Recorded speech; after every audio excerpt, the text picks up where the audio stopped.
This business has only 2 products and can still be a good investment to have. Today, I'm breaking down a listing with my friend Ross Gerson from DealSlide, which I'm very happy to host. In this video, I'm going to reveal if this business is worth the asking price, potential red flags, and also how you can negotiate a better deal.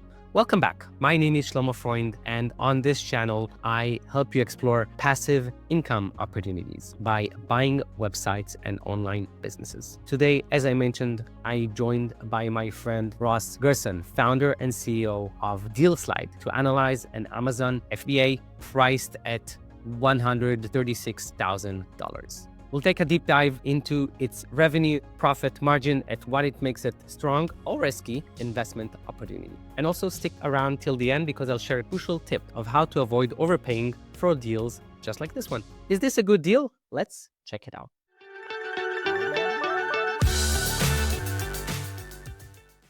Hello, everybody, and welcome to another listing review. And this time, I'm very glad to host a friend of mine. He is the founder and CEO of DealSlide. That's Ross Gerson. And we just use his platform to find a wonderful listing for us to review together. And I'm very excited about this. So thank you for coming. Thank you for having me, Shlomo. Do you want to jump in? Do you want to say anything about the listing? Let's jump into it. Okay. Do you want to share your screen? We can. Before we do that, I really got to say something about DealSlide, because that was really nice user experience going through the listing and finding the right one for us to review right now. I've been looking at a lot of listings, so sifting through all that in one place is great. And I did mention on previous videos of mine that your platform, you just changed the name. I forgot the previous name, I must say, but I did mention that. What was that before? That's why we changed the name. It was Acquiring Digital, and now It's at dealslide.com. So less deals are a little easier to remember. Right. So now it's DealSlide and it's wonderful. Now let me share my screen and we can move on. Thank you for the kind word, Shlomo. I appreciate it. I'm honestly saying this. Let's go. So we chose an e-commerce business price for $136,000 roughly. It's an FBA business selling something we know nothing about. And that's a good thing, because we're here to show you how to evaluate and assess a deal and how to approach those things. And you can find really interesting things out there. That will be a wonderful business for you to buy. Can be. So we have JCL Products. Protect your work pieces with our nylon vise jaw covers. The groove surface secures round or irregular pieces, ideal for woodworking, jewelry making, and more. So I had no idea there is such a problem for holding pieces. So they'll be scratched. We kind of watch this. It's a short video, but basically they show how you put that on the holder. Let's just keep somewhere here, just so you know what we're talking about. Look at this. So there is a holder, and then they put these things over that. That's the whole product. That's what we're talking about. This is an Amazon store selling these, right? Not more than that. Yeah. It looks like it's an Amazon storefront. I would imagine there's probably a website as well. A lot of the times, these Amazon businesses that are selling predominantly on Amazon don't sell too much from their website directly, but they do have a presence online. So it'd be interesting to know, if they do have a website that comes along with a storefront, may say that somewhere here on the listing page. And then also curious to know what percentage of sales might come from the website as compared to Amazon. But it looks like it's mostly an Amazon storefront here for sale. So we there's a P&L here, and we're going to open it and see what they're saying. For now, we just checked the Amazon page, and they have only 2 products, basically just 2 sizes, as I understand, 4-inch and 6-inch covers. Yeah. Funny that they at say first Amazon. glance, though, This one. Why is this and not the other?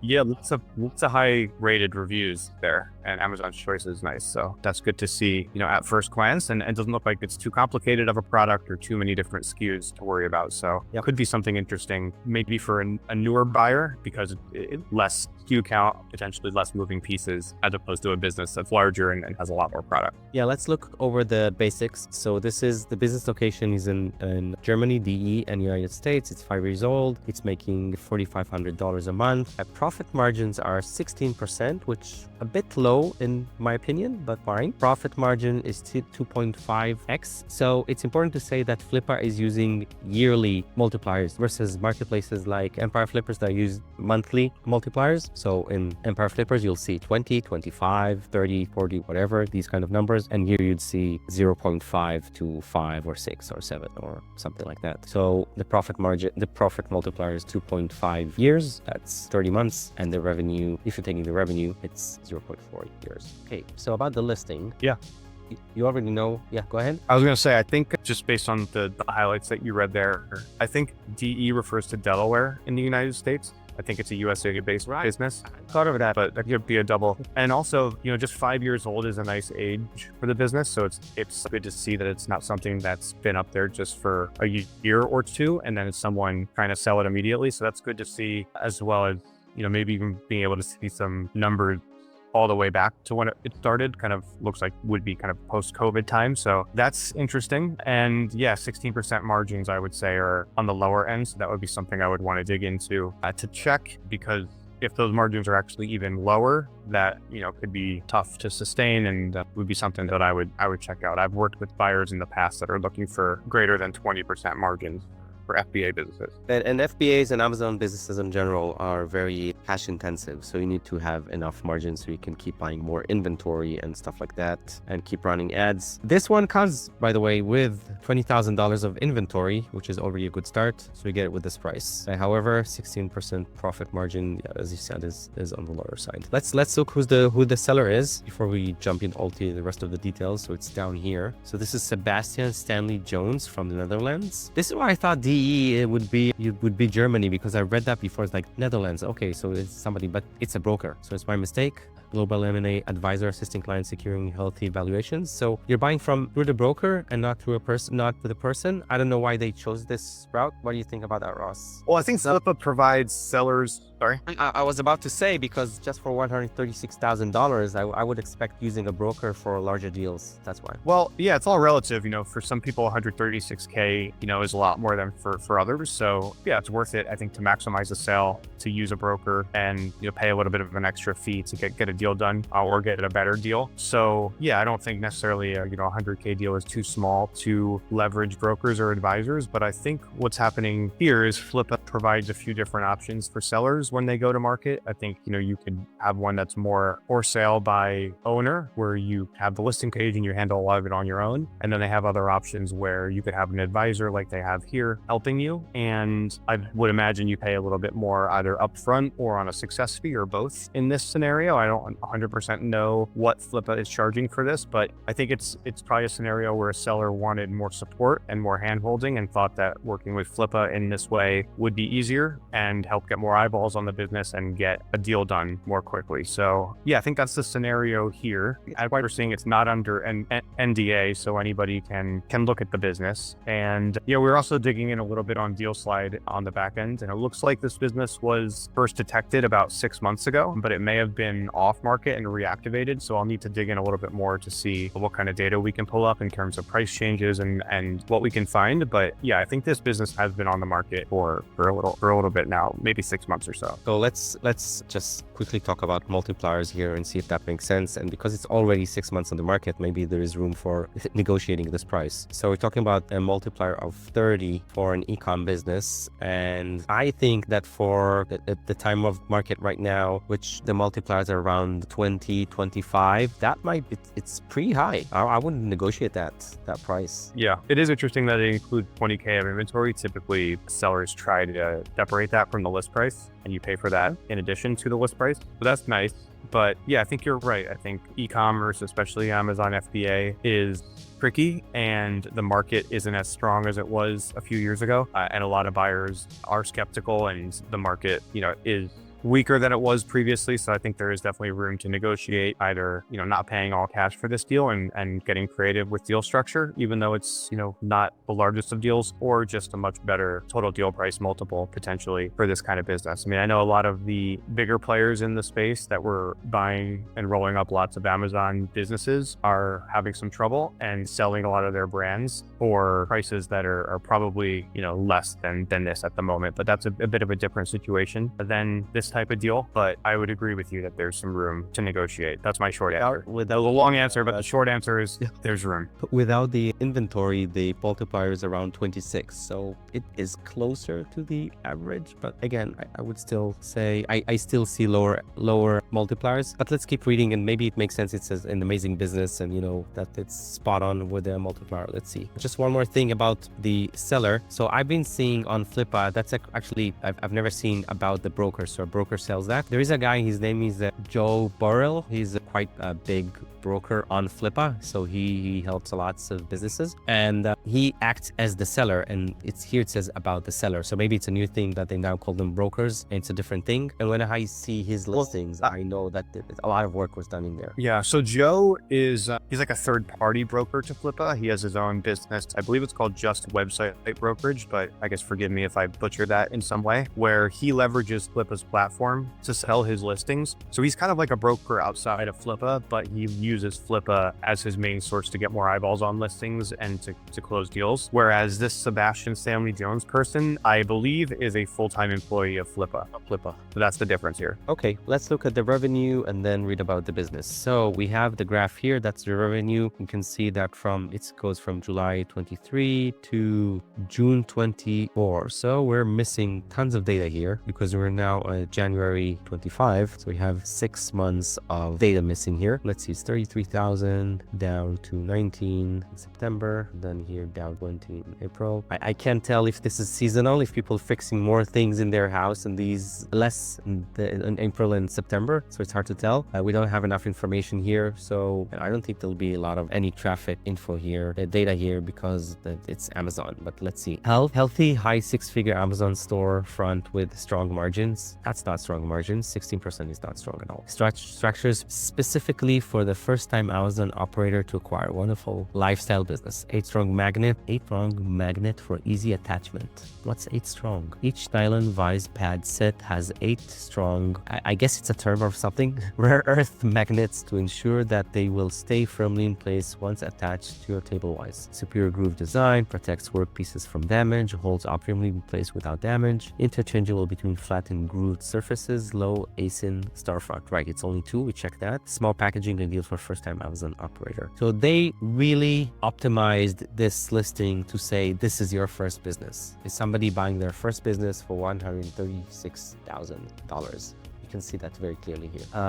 Yeah, it could be. I think you're right, though. It's something that, they're missing 6 months of data, so it's a bit hard to really know what's going on currently, but it looks like it was relatively stable before. And definitely, I would reach out to the broker to try to get in touch with the owner and learn a bit more about who the owner is and how they started the product and kind of what that whole backstory is, why they're selling the business, all that good stuff, and learn about the business and the opportunities by speaking directly to the owner of it. So that would be my advice. And maybe it's good for a first-time person, but a first-time buyer, kind of hard to tell without speaking to the owner and learning more about the business. I would say someone with an expertise in this space or a passion for kind of woodworking or whatever exactly this niche would be considered to be under would be better, of course. And I think e-commerce for a first-time buyer is possible, and there's upside for sure, but I think it's a bit more tricky than some other business models, and there could be more moving pieces with having to consider supply chain and inventory and everything that goes into that, and the margins and reinvesting into inventory and growing the business. So I think, in my opinion, physical product businesses for a first-time buyer, unless you have physical product, e-commerce, or digital marketing experience, is a tough one. And I would probably advise for a different business model. But again, it really depends on the person and their skill set. Right. However, what I would say for the right buyer for this kind of business might be somebody who has an affiliate/content website that maybe was hit by ACU with Google a year something ago. And I've been in several SEO conferences saying when you're adding e-commerce to your content site, the website goes back up, maybe not all the way up, but it kind of recovers. So maybe that's a good strategic buying for these kind of owners. So let's say you have a DIY blog, an example, or you bought it, and then you add those products in this storefront to that asset, to that blog. So that can be an interesting buy, strategic buy. I agree with you. I think thinking about strategic ways to leverage something you already have or you're doing, or traffic is definitely smart. So yeah, if you had some sort of a business and were already kind of generating traffic or had customers that you think that this product could be, cross-sold to. Hey everyone, I hope you're enjoying this video, and please like and subscribe, and let's move on to the rest of the listing review.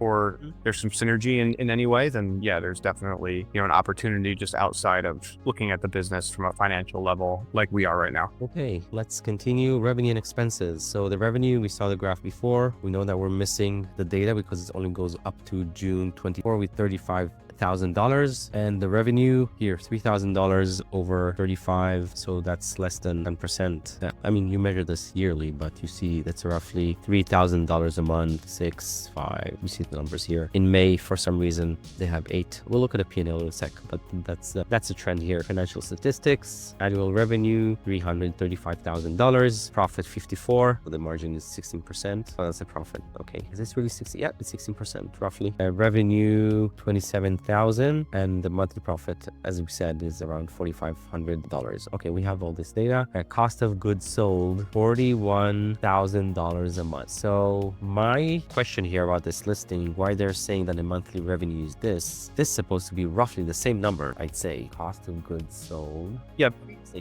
Wait, that doesn't make sense. It doesn't make sense. You're right. No, definitely ask the seller about this. Yeah, or the broker, but yeah, it wouldn't make sense that the cost of goods sold is greater than the revenue. By the way, back to your point about, do you think it's a flip a broker? I don't think it's a flip a broker because they had to verify the email address, phone number, and government ID. And then also they're saying 3 transactions totaling $2 million. Like it's a broker within flip, but they would say how many deals he did. I don't know. Maybe you're right. It just sounds here. I agree with you, but I think that's a broker. That's their broker. I agree with you. They're making it. Yeah, so I just searched really quickly, and first LinkedIn hit is he'd be the Flippa employee. Flippa, it doesn't make sense. Okay. Monetization fulfilled by Amazon, which is good and bad. Good because everything goes smooth with the shipping and whatever you need. Bad because it's really, really expensive. It shaved about 50% of your profit just to do fulfilled by Amazon. But this is what I've learned from speaking with many e-commerce businesses owners. So you want to make sure or find a way to shift those sales from Amazon to your own website, your own platform, so you won't have to pay all these commissions to Amazon. I mean, fulfillment by Amazon can also be for your own website as well, but at least from the platform itself, from Amazon, not the FBA part, you can save that part. They have commissions with that. Yeah, Amazon's a tough one though, because they deliver so much traffic and make it easy for you to start a business and start generating sales. And I don't think there's ever been a better converting website in the history of the internet than Amazon. So yeah, it's definitely great to have, your own customer and data and sell from your website, but pretty awesome how easy Amazon does make it to buy yourself. But my point is that you need to diversify. I mean, relying only on Amazon, and I mentioned that I've been to an e-commerce conference, so Cross-Border Summit a few months ago, 2 months ago, and there was an Amazon guy sitting in the room, and people were they were ranting that Amazon is so expensive and that they need to leave Amazon.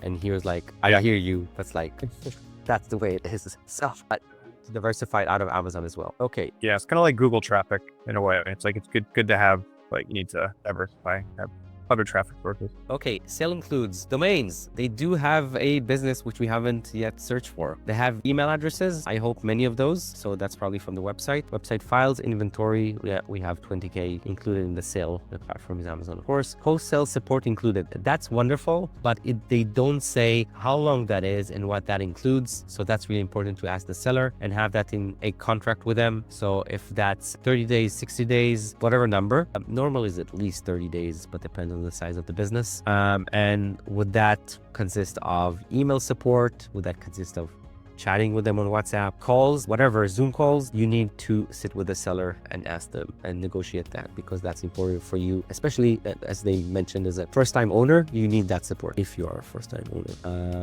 Okay. Yep. Then before we go to the P&L, comments, let's see. This lets you know how old the listing is. So before there was a deal slide, I would go and see the comments, and then I know somewhat how long ago this listing is, because in actually, but they don't say it. They say it on other platforms, like I think on Empire Flippers, but here they don't. Where are the product manufactured? But you see they haven't, and that was from October 4th. Okay, so that was 3 months ago or 4 months ago, and the guy is not replying. So it's either this is sold, or you mentioned that this one is reactivated and still not updated with the data. So I'm kind of not sure what's going with this listing. What do you think? Yeah, I would say it's probably not the best listing. Maybe in the future we'll make sure we find one that might be a bit more active. But I think based on what you're seeing here with the lack of a response to the comment and outdated financials, that yeah, who knows, maybe the seller is not updating things and they kind of can't get access to update the financials there, or it's a stale listing. But it definitely, like I was saying before, I'm going to dig into the back end of Deal Slide to see if we can see kind of some historical changes over time and get more information for us there. But yeah, not a good sign, I would say, with outdated financials and the lack of the response to the comment there. I would assume it's made in China. Most of these FBA products are manufactured and have their suppliers based out in China, Right. This is for the most part. But yeah, it's definitely important to know. And that's kind of, I think, back to what I was saying, I think physical product businesses might not be the best fit for a first timer without e-commerce experience to acquire, just because there's that extra layer of due diligence that goes into vetting the suppliers and the whole supply chain and the relationships that go into there to get the product from wherever it's made, most likely China, to Amazon's warehouse. It seems easy and it sounds easy, but I think when it comes down to it, it could be a lot more tricky with price changes, things becoming more expensive, weird ads, geopolitical things that could happen, even with, like, there was that whole Stripe shipping a few months ago. I'm drawing a blank on the name of it, but there's just things that COVID, there's things that happen that make managing inventory and these types of businesses a bit more trickier. Right. Although not rocket science, obviously. No, not rocket science, for sure. No, it makes sense. It's just some moving parts you have to learn and go through. So I opened the P&L here and let's see what they have. Overview, name JCL, website link not available, sales same number. I don't know what's CM3. It break down the split, which is mostly US sales, Yeah. and 100% Amazon. UK, and definitely DE is not Germany because it's not here. My bad. That channel, Amazon, nothing on website. See that? P&L charts. So maybe sometimes the FBA sellers have a website just because it's something they need to go through to get approval for things like a trademark. So I guess learning if this business had a trademark would be good to know as well. Okay. Well, it doesn't say which month that is, so that's not great. So it doesn't give us a lot of data on this. Just the trends, fine. Let's see P&L trends. In May, I guess 23 to April 24. 8. Yeah, this is C2, so that's the April. Yeah, so it's May 23 to April 24. That's even worse. Yeah, I think bottom line here is you need to, if you were interested in this listing, if you're listening to this, you would need to reach out to this flip-up broker that's on the listing page to see if this business is still active, and you could get updated financials and ideally get connected to speak directly to the seller to fill in kind of the missing gaps here of most recent sales numbers, financials, and then learn about the business to figure out if it's worth pursuing. I must say that this is one of the most intensive P&L sheets I've seen, but I usually do SaaS and content and software, so these are much simpler than Amazon businesses, so it might be just me. This is definitely one of the most intensive ones I've seen. Lots of data. Yeah, a lot going on here. Okay, cost of goods, ASIN, inventory. So they're selling 5,000 pieces a year, I guess. 3PL, orders, no, 18,000. That's everything together. Okay, we're definitely missing some data here. Okay, Yeah. So do you want to say a few summary words of what you're thinking about this one? Assuming we had all this in the latest information, this is this is an interesting business to look at. However, I think that the biggest thing we've learned with this listing is that you need to make sure that the data is updated. What's your take? Yeah, I think I agree with you. I think it looks interesting based on the simplicity of selling on Amazon, mostly in the USA, and not too many products or SKUs that it's selling. Looks like there's some really strong ratings on Amazon, and it has the bestseller tag, which is interesting as well. But I think there's still a lot to uncover and learning about kind of the whole general story of who the seller is, but we still don't know that. It looks like we just know who the broker is. Yeah, kind of just learning what's been going on here. It looks like we were saying it's potentially been on the market for a few months. So I'd be curious to learn about what's kind of been the sale process and digging into the business, learning if maybe they have ideas for other products or new products in the pipeline. I always also find it interesting and important to ask the seller why they're selling it and what they might be up to next. I think it's a really strong way not only to learn more about if the seller is planning on competing with you or kind of what they're thinking for next steps, or if they may even disclose some information or too much information about the opportunity they feel like is left with the business too. I feel like sometimes some sellers will hint that they feel like, oh, it's tapped out or whatever and they're ready to move on. And also people love talking about their ideas and themselves. So if they have something they're excited to do next, normally they get excited to tell you about it. So it's like a great way to develop rapport, learn things about the business, potentially uncover some red flags. So yeah, that would be step one for me, is kind of get introduced to the seller, get updated financials, and then hear the story. And I think, after that, I would have a long list of questions to kind of go through: product development, operations. You want to learn about customer support. You want to learn about their suppliers and the whole supply chain, marketing. There's a lot that goes into these businesses. So I think, again, not to repeat myself too much, but step one, filling in the gaps with missing information and kind of a basic introduction to the seller and going over high level, kind of those main categories of the business to get a feel for the business on a whole. For sure. So I'm just gonna edit that part from now on. So let me just do the end of the recording of thanking you, and then I want to add another part because I think we missed it. Going to see just quickly what's the YouTube channel is, because he has a YouTube channel, and I think that's important to see if that's active or not. So let's have just a quick look, because something we haven't done is going through the YouTube channel. Is it active? Does it say anything? Because it doesn't seem like this is the business's name. So it's JCL, and then you got the Wonder Hub. What's the Wonder Hub? And maybe they're not selling this YouTube channel because it's not the list of assets. Short and sweet videos, reviews of products I buy every day, but I'm told pretty nice. Okay, here's what I think. Okay, guy, sorry. Well, we probably figured out who the seller is. That's probably the seller, right? I would assume so. So it looks like, just based on first glance, that he has some sort of a product review YouTube channel, and maybe there's a video he made for his own products that he's selling. So this also then leads to some more questions, like I was saying, kind of before, as advice of next steps of learning about the seller. I'd be curious if this is the seller's only product, or if he has other products on Amazon where he's done this before, if he sold businesses in the past before, kind of getting a feel for that. But yeah, this is definitely interesting, and appears to be like he has a channel here that at least has that one video where he's reviewing his own product. Not an active channel. Actually, that's the latest, sorry. 7 months ago. That's roughly when he stopped updating the data. Sorry, on the listing. Yeah, so maybe he would even be open to including this in the sale. I don't know if that is part of the listing, if he does say there's a YouTube channel included, but definitely debatable. I wouldn't say it's 100% competing, and I would, yeah. Okay, interesting. It is very, very interesting. Okay, cool. Okay, Ross, thank you very much for joining. That was very insightful and helpful. Thank you so much for that. Again, I must say, Deal Slide is wonderful, so keep going with that. I think it's very, very helpful for people looking for businesses, filtering, all that, just aggregating one place. That's awesome. Thank you, Shlomo. I appreciate it, and I had a great time reviewing the listing with you. Let's do another one soon. We could pick another monetization or do another e-commerce business. Happy to join you again. Awesome. Sounds good. Thank you. Now, earlier in the video, I mentioned I'm going to give you a tip how to avoid overpaying for deals just like this one. Here it is. Before committing to any deal, you must have 3 things, 3 key documents that you need from the seller: a P&L sheet, Google Analytics access, and Google Search Console.